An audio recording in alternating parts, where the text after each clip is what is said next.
Hello, everybody, and welcome to Dragon Trail International Raceway for round 3 of the Little Shitbox Enduro Series. Here's the starting grid. Newcomer, Mikhail 24RD, the 88, 27, 14, 61, and the 7, bringing up shotgun on the rear. And we are green. From Dragon Trail International Raceway. Hello, my name is Chase LaBerge. I'll be on color tonight. Driver of that 27 Lego car, real sexy right there, along with my boy Braden Fletcher on head commentary. Let's get this bad boy started. Chase, you're looking to the inside already on turn 1. Here comes that 23. The 23, he, not gonna lie, a little bit cocky in qualifying. He said that he's looking forward to a race win, so a lot of the boys are trying to prevent that from happening. Here we are. Ooh, man. Really sideways through that chicane. That might be my favorite corner on the whole track. I love this track, by the way. This track is awesome. This track will provide probably some of the best racing you guys are going to see in the series this year.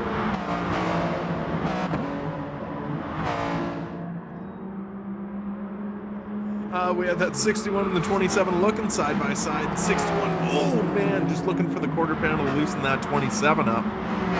And that 61, he was driving the 48 Cobalt car at Monza and at Northern Isle. I almost said Bristol. I want to call it Bristol. Yeah, Northern Quasi-Bristol Isle. Yeah, there you go. Ooh, wow, that 23 gets a little bit loose through that little corduroy there, as Dick Berggren would say. Here they come to the so-called death chicane. Actually, I take back what I said. This is the most interesting part of the track. Not a lot of passing can happen here.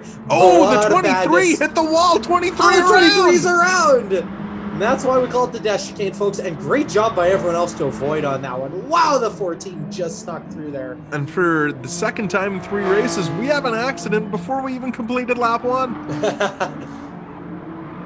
Actually, all 3 races so far, actually. Yeah, I think true. I pinned her at Monza in the first chicane. And now coming around to complete lap 1, that 88, the 61, the 27, the 14, the 7, and the 23 is our running order. And here we go with the Lisbiz ticker brought to you by somebody. Yeah, nobody yet. If you want to pay for it, though, that would be sweet. Here comes the 27 to the inside of the 61. Oh, they get into each other. There goes the crossover on the 27. Oh, and the 14 and the 7 get into it as well. Have a really good battle through there for 4th. Here we come to the next corner. The 27's going to hold line for now. Not really the best corner for passing on the track right here. Now, but he gets right in there deep, and he goes inside hard. Wow, look at the two of them both in the grass there. And the corner before that one, that's a corner that you don't really lift at. If you try and if you want to be brave enough, you just hold her flat out through there. Yeah, you catch just enough curb and hope you don't roll your car. Yeah, that 61 was looking a little bit loose through those S's right there. You will see some cars have 2 wheels come up off the track on those curbs, especially with the low suspension on these. Driver of the 27 there, Chase LaBerge, he actually runs a higher ride height at tracks like this with the higher curbs, just to prevent the car from rolling as much on those curbs. And there's that 23. He's fairly far back after that first lap faux pas, if I'm able to. Oh man, the the 88. 88's hard in the wall. Holy cow. That might throw off his suspension for this one. And the 6 and the 27, sorry, 61 and the 27 are going to gain a lot of ground in that one. Yeah, but that number 88, he's lucky. He 27 going to the outside. 88 had a big enough lead, but here comes the 27 trying to pass. He's going to throw 61. A crossover on him. Here it comes on the inside. Oh, a little bit of contact he bodies right him. There. Nothing wrong with that, especially. And they're still side by side coming to the line. 27, this is only lap 2, folks. Yeah, 27 will edge him for that second spot at the line. And they come into the first corner, and the 27, they're still side by side, and finally LeBear is able to get the advantage. Oh, the 61. But not really there. 61 breaks late, though. There goes the 27 on the outside, he burns and the he food. still gets him, but he goes wide again.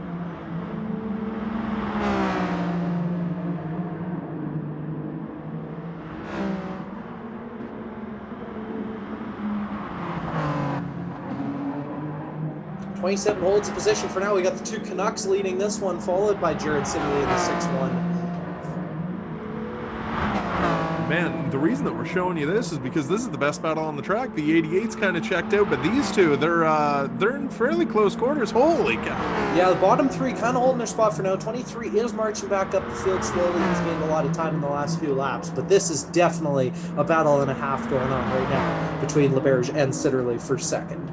And much like at Monza and unlike at Northern Isle, you can probably go about 15 minutes on a fuel run here and not really worry about it that much.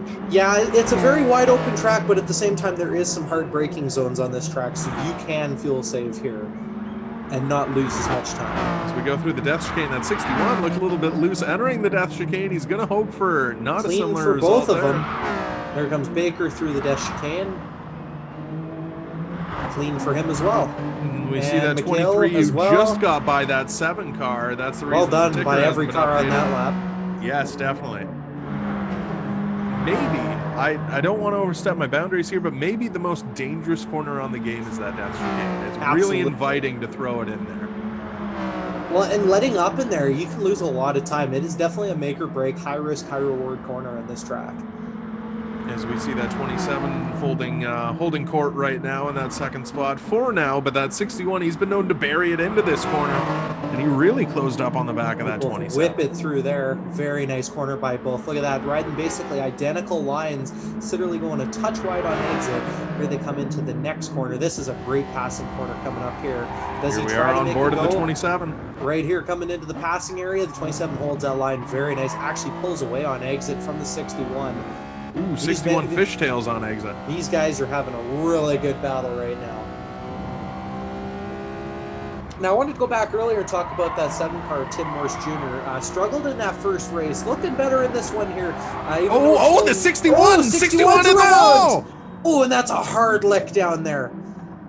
And that's, and not a very good recovery either. He's losing so much time right now. Trying to get out of that gravel, that's hard to get out of, and it looks like he's able to not get stuck and buried in the sand pit.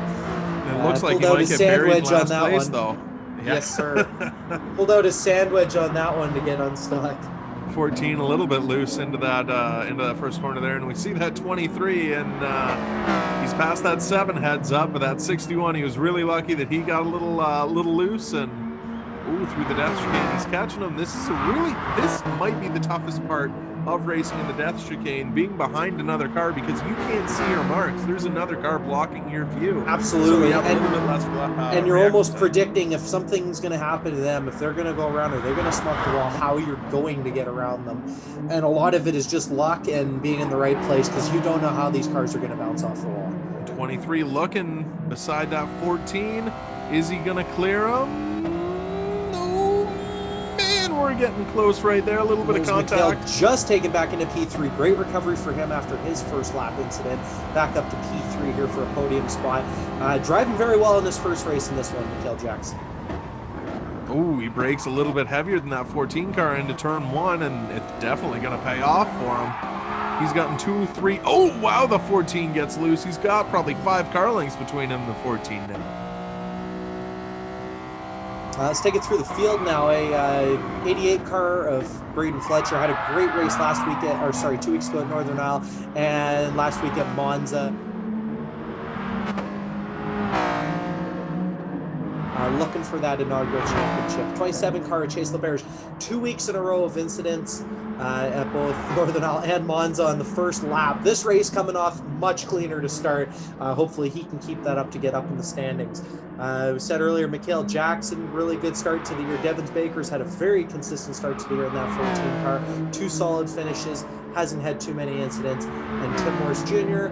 Has struggled to start the year. Not really much to his own fault, just getting caught up in other people's incidents. And Jared Siddeley in that 61 looking for a championship battle. And that 61, he was looking really good earlier in the race, but unfortunately he went over the car, and as Chase said, got a little loose. It was a little bit too low, and the car caught the curb, and the curb threw the car around. Yeah, it's definitely a downfall of racing hard at this track. It creates some exciting entertainment, but it is nasty to drive these cars around this track with those massive curbs. You catch them wrong, especially with a lower suspension, they will push you around. Look at that, locks up the brakes there in the 88 car coming through, and he still goes wide. Yeah, gets nice job holding on to her there. Fishtails out, but manages to just bite some track. 27 really clean through there, as well as the 24 of McHale. Sorry, 27 pulled away. Don't know why the ticker's wrong right there, but that 14 car is in fourth right now, not fifth. Whoever was doing the graphics for this, me, better do a better job next time. But cameraman was having some pink wit, so is the graphics department. Oh, turns out that 7 car in 5th place, and that 61 still in 6th, but that 61 definitely closing in on that 7. He had a fast car, but as we said, he just had a bit too much trouble in the first opening laps. Oh man, he almost hit that barrel right there, but he made it fast. Sitterly is twice now through that corner, really loose, fishtailing coming out, but kept it straight this time and actually kept her pretty fast as he's closing in for 5th place. Now this is a really tough part of the track.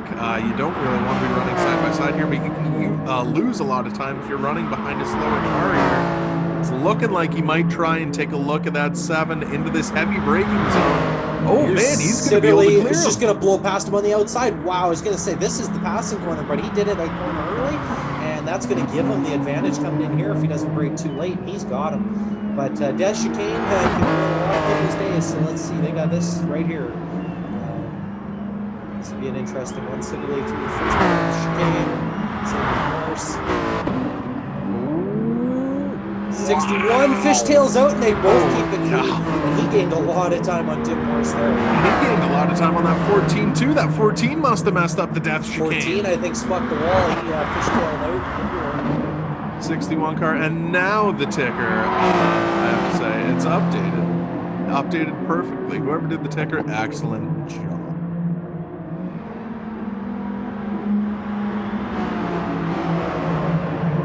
And as we see 4th through 6th battling right there, that 7 knocking on the back door, that 14 car. Now, look at the first 2 races of the year at Northern Isle, which had its exciting racing, but not really much in the front. Monza, same thing. AMS has absolutely spanked everybody at Monza. Yeah, that 48, absolutely unreal. This race here, we're seeing a lot of close racing. 88's had a pretty good race up front there, but the 27 and 23 have had a good battle going, and these 3 right now are having a really good battle for 4th place. Oh, number 7 overdrove that car just a little bit as we see the leader. Holy cow, what a lead he's put on those back 3. And yeah, he's just having a pretty uneventful day as we see the 27 and the 23 battle. Here's the battle we were talking about. These 2 are having words in qualifying after an incident, and they're looking pretty competitive out there right now for 2nd place. And might I say, the Lego parts built to win, just staying clean, and those 2 have, well, one of those 2 have done that, and 23 smucked the death chicane on the first lap. Yeah, and McHale and that 23 was really well after that, honestly. This is a track that you can gain, though, after a mistake, though. If you hit your marks at this track, you can gain a lot of time. Yes. And as we see, that 27 just ever so slightly pulls away from that 23. Oh, yeah, 27 into the pits. There, but he's coming in hot. Yeah, oh, 88's in right now as well. Leader's in, 2nd place is in. So Nick Jackson. Oh, and that 23 he's in as well. In. Top 3 are all in. I imagine the 61, 14, and 7 will all come in now if everybody else is saying that they need to come in. 88 has cycled out back in 1st. That's just how big of a lead these guys had. There's that 88 as he comes out of the pits. That number... we watched 2 really great battles out there. Tim Morse Jr. actually stays out, and he's going to take P2 here as the 23 and the 27 cycle out 3-4, respectively. I imagine that 7 was maybe hoping that 88 would take a little bit longer in the pit so he could get a lap led as we see the 14 and the 61 are in. So the 7, the only one to pit off sequence here. That might be smart. He might be trying to make it all the way. Yeah, I don't know if he's going to be able to, if he can pull off another 2 minutes here, it might be a really great strategy. Everyone else might have to save a lap or two worth of fuel. Tim Morris Jr. might be able to do this on one stop. That gap already building, though, between that 88 and the 7. That 7 was really hoping to be closer to that 88. Yeah, fresh tires definitely pay off, especially at a track like this where gravity is carrying you so hard to the outside of a corner. Centripetal force is a nasty physic, isn't it? Ooh, man, both that 23 and the 27 got a little loose coming out of those S's. Oh, man, look at that car control. Number 23 almost got into the sand. Coming into this heavy braking zone, and Chase, into this heavy braking zone as we both race this race. Oh, wow! 27 hits that curb hard, and he hangs onto it and actually didn't lose a ton of time. Pitched it sideways and made it work. Yeah, death chicane here might be where he'll gain his time back. He's been really good through here today. Man, oh wow! Look at that onboard. That is just how rough these drivers. And I really wish there'd be an in-car cam. Maybe we'll get that next time by of them holding the wheel. That thing is jerking all over inside of that car. It's almost a wrist breaker, as you know if you run this race as well. It's hard to hold those cars when you hit the curbs as hard as you do. And that 27 really exited that corner, the final corner, pretty well. He's got a decent run on that 23. As we see the 14 really put a gap on that 61. I don't know if the 61 maybe had problems on this outlap, but definitely a gap being built between 14 and 61 as we ride along with our leader again. And as we're focused on our second place runner, Tim Morris Jr. right there in the 7, you've got to believe that this isn't really going the way he planned. He stayed out to maybe try and lead lap and try and gain a few points, but that strategy doesn't really seem to be panning out too well right there.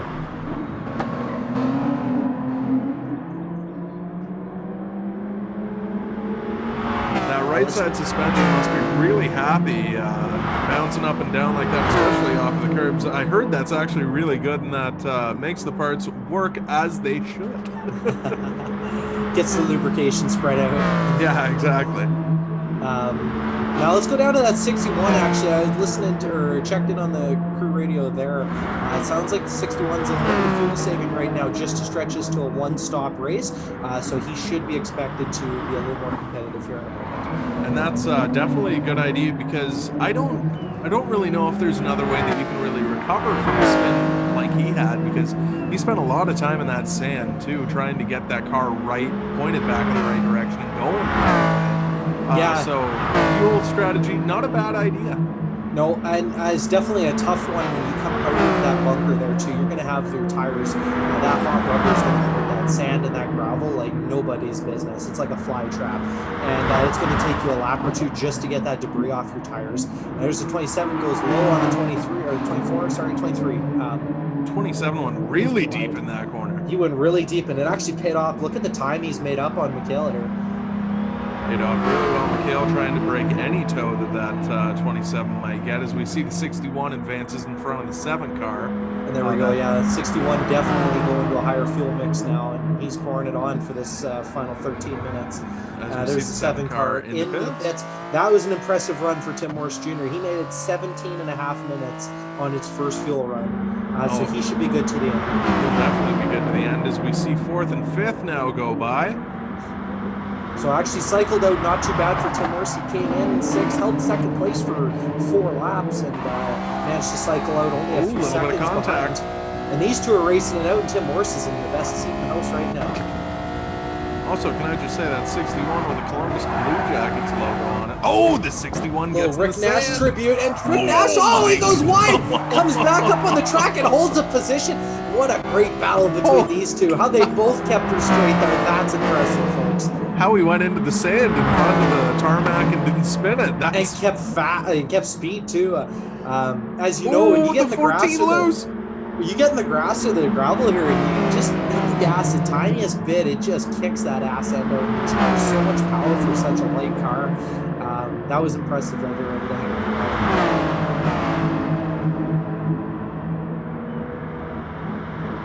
61. Look at the front end of these cars. They must be running the brake bias all the way to the front, because those splitters are slammed down. They're dipping so hard. Yeah, these guys are really hammering the brakes right now. So I really wish it was a night race when you can really see those rotors going red. See it just a tiny bit, a little bit through the dash chicane here, or sorry, the quarter before the dash chicane. Wow. Whoa, Baker gets loose coming out. He hangs on to a great save. How did he save that? And held position too. Tim Worsthal, he's going low here. He's going to make a move on the 14 car. And this is a really great battle here for fourth. 3 cars, and this has been multiple laps of these guys battling. This is what the series is all about.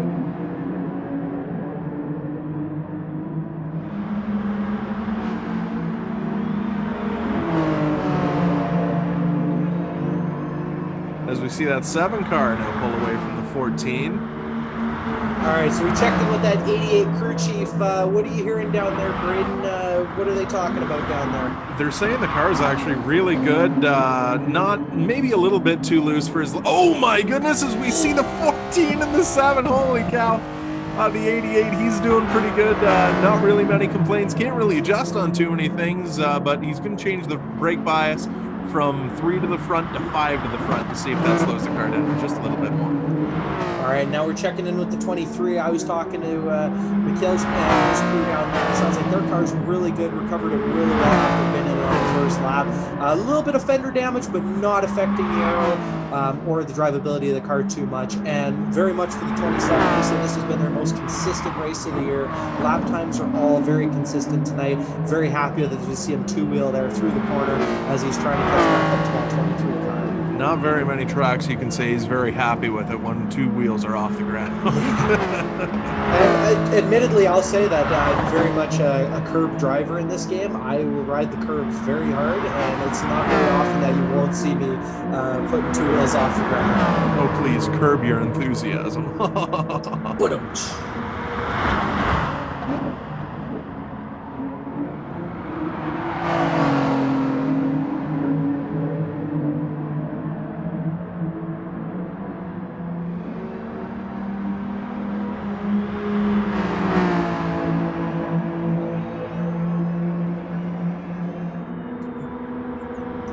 Here we are back at the ranch. Back at the Seaside, Dragon Trail Seaside racetrack. As we see the 27 to the inside of that 23. 21 and a half minutes into this 30-minute battle. And there's the 27 overtaking McHale for second place again. These guys have been battling for about 15 laps now. And it's been, sorry, maybe not 15, maybe 5 laps. And it's been a sight to see.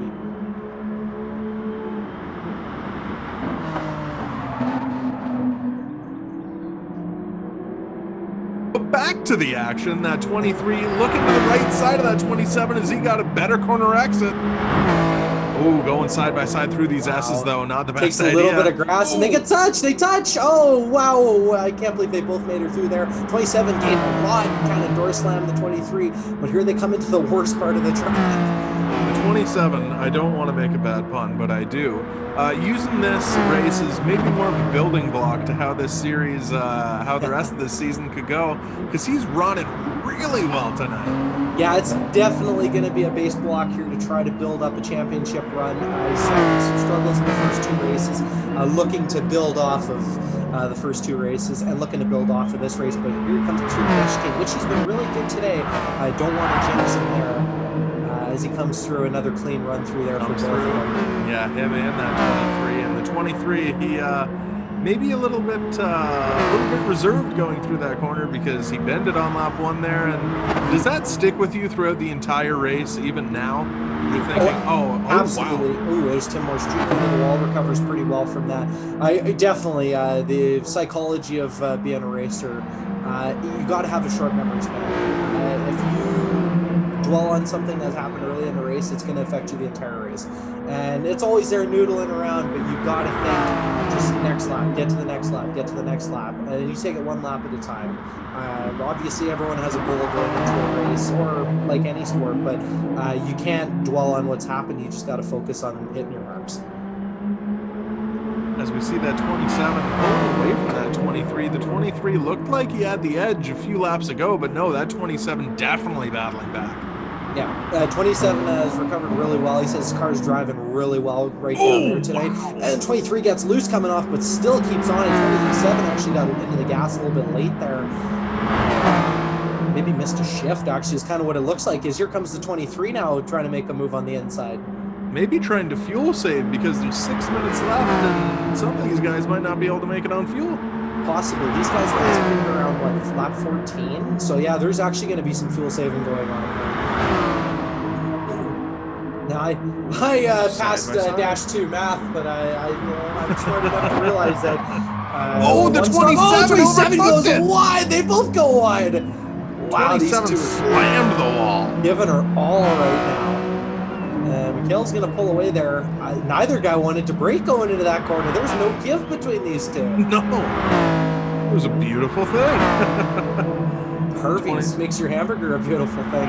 Wow. 27 gets loose coming through there. That just tells you how hard they're driving these cars right now. And I can tell you, I definitely know that he wants to get back to that 23. Oh, wow, the 14. He definitely wants to get back to that 23 and maybe show him what he's got. Absolutely. Like I said, these two had a little battle of qualifying going, a little bit of shit talking, and definitely there was a little bit of a rivalry starting there between Mikhail Jackson and Chase LaBerge. Still battling for P2. Meanwhile, 88 still holding that lead. He's led pretty much this entire race, not without ease. There was quite a bit of battling actually going on for the first couple laps, but he's been cruising ever since they pitted around lap 7 or 8. Meanwhile, Jared Sitterly's caught back up to 4th after his spin. Devins Baker holding on to 5th, pretty much been there all day, and Tim Morse Jr. holding into 6th at the moment. And that 27 trying to recover from, oh wow, that 14 actually got by that 61 there for that 4th spot. 14 having a good run with a little bit less than 5 minutes to go here at Dragon Trail. Yeah, Devins Baker, honestly, he's kind of the most under-talked driver in this series this year because he really he just kind of runs, not a boring race, but he just runs a very good, consistent race. There's not a ton of excitement there. He just brings the car home safely, never has really many issues. He might hit the wall the odd time here and there, but he doesn't put himself in situations that are going to hurt his race too much, and he finishes in a really good average position. A very Mark Martin style of driver, I must say. Absolutely, yeah. And what a great guy, too, honestly. He's one of the nicest guys down on the field you're going to meet. He likes everybody, good reputation with everybody, and always quick with a that's what she said. Never shy with those. Oakland zone, actually, I should say. He's born in California, right? No, born in Arkansas, my good sir. Born in, I thought he moved to Arkansas. Okay. I was going to say by way of Arkansas, but by way of Oakland, California. Oh, the 27's around in the chicane. And wow, I don't know how those guys made it through there, but they did. Here comes the 14 on the 23. 14 is passed. And LaBerge bins it in what has been his best corner all race. Just trying to overdrive the car to catch up to the 23. With about 3 minutes left. Oh, that's got to be completely demoralizing. What could have been a for sure podium, his first of the season. That would have been a huge morale boost on that team. Honestly, might cost him a top 3 in the end of the standings at the end of the year. But here we are, that 61 and the 14 battling side by side. 61 got some room again from the 14 after the 14 took advantage after the 61 had to maybe hesitate a little bit with 27 spinning in front of him. Yeah, 14 did slap the wall coming out to avoid him, but actually did a really good job of avoiding him. 61 got in the dirt right there. These two are going to have a battle and a half for that third podium spot. Oh, the 61 goes off. Oh, but he hits the 14 and they get into each other. Oh, man. That's the second time this has happened this race. He just doored the 14 and holds the position. Honestly, I'm going to give credit. Zimmerman's done really well driving that car off the track in this race. I think he's been off the track more than he's been on it. Yeah, this looks like rallycross all of a sudden. Man, I'd like to know what he's got on those tires.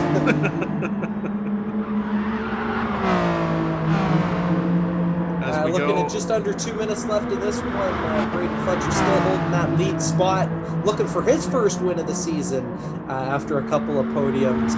Mikhail in his first race holding 2nd place right now. Jared Sitterly holding 3rd. Super Devins Baker in the 14 and 4th. Chase LaBerge. Yeah, if we could get 14 cars in the field, that would be great. Yeah, the field quite substantially. Chase LaBerge holding 5th after that incident, and he held the top 5 all day as we take the white flag here. Wow. To be the white flag. Yeah, by lap times, that's going to be the last lap. They're about 1 minute and 25, 30-second lap times here. So the 88 and 23 are on the white flag, and not these drivers you see right now. they're going to get likely one more lap as well. Yeah, they're coming back to one to go. Fletcher looking to just bring her home in one piece. He's had a very good, consistent race, hit his marks all day, and kept her clean. But, you know, when you drive away from the field at the beginning, you don't have to be in the middle of these battles. And honestly, I think most drivers wish they could do that. Yeah, and you get to save your stuff, too. Absolutely. You can bring home that chassis cleaner than after a shower. I don't know what analogy to use, but...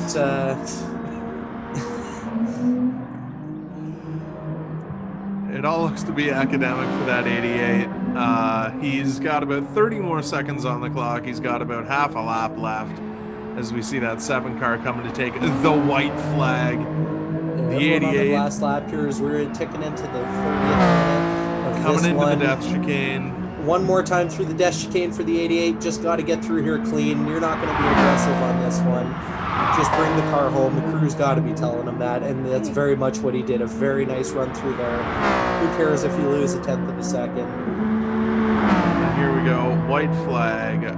We've just passed 30 minutes, and that 88 just coming into the final corners. We see, man, that splitter really dig down into the ground. That, some sparks definitely flying on the 88. He gets into the grass a tiny bit.